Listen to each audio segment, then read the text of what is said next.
একটি কবিতা লেখা হবে। তার জন্য অপেক্ষার উত্তেজনা নিয়ে লক্ষ লক্ষ উন্মত্ত অধীর ব্যাকুল বিদ্রোহী শ্রোতা বসে আছে ভোর থেকে জনসমুদ্রের উদ্যান সৈকতে। কখন আসবে কবি? এই শিশু পার্ক সেদিন ছিল না, এই বৃক্ষে ফুলে শোভিত উদ্যান সেদিন ছিল না, এই তন্দ্রাচ্ছন্ন বিবর্ণ বিকেল সেদিন ছিল না। তাহলে কেমন ছিল সেদিনের সেই বিকেল বেলাটি? তাহলে কেমন ছিল শিশু পার্কে, বেঞ্চে, বৃক্ষে, ফুলের বাগানে ঢেকে দেয়া এই ঢাকার হৃদয় মাঠখানি? জানি সেদিনের সব স্মৃতি মুছে দিতে হয়েছে উদ্যত কালো হাত।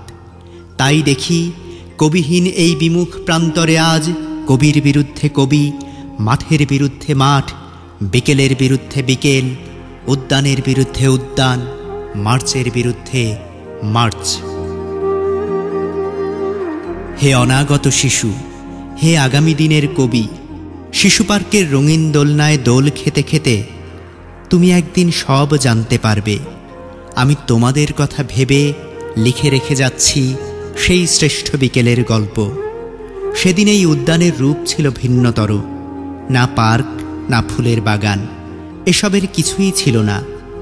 শুধু একখণ্ড অখণ্ড আকাশ যেরকম, সেরকম দিগন্ত প্লাবিত ধুধু মাঠ ছিল, দুর্বাদলে ঢাকা, সবুজে সবুজময়। আমাদের স্বাধীনতা প্রিয় প্রাণের সবুজ এসে মিশেছিল এই ধুধু মাঠের সবুজে। কপালে কবজিতে লাল শালু বেঁধে এই মাঠে ছুটে এসেছিল কারখানা থেকে লোহার শ্রমিক, লাঙল জোয়াল কাঁধে এসেছিল ঝাঁক বেঁধে উলঙ্গ কৃষক, পুলিশের অস্ত্র কেড়ে নিয়ে এসেছিল প্রদীপ্ত যুবক, হাতের মুঠোয় মৃত্যু, চোখে স্বপ্ন নিয়ে এসেছিল মধ্যবিত্ত, নিম্ন মধ্যবিত্ত, করুণ কেরানি, নারী, বৃদ্ধ, বেশ্যা, ভবঘুরে, আর তোমাদের মতো শিশু পাতাকুড়ানিরা দল বেঁধে। একটি কবিতা পড়া হবে, তার জন্যে কি ব্যাকুল প্রতীক্ষা মানুষের। কখন আসবে কবি, কখন আসবে কবি? শত বছরের শত সংগ্রাম শেষে রবীন্দ্রনাথের মতো তৃপ্ত পায়ে হেঁটে অতঃপর কবি এসে জনতার মঞ্চে দাঁড়ালেন।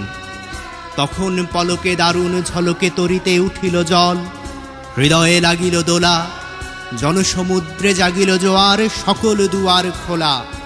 কে রোধে তাহার বজ্রকণ্ঠ বাণী?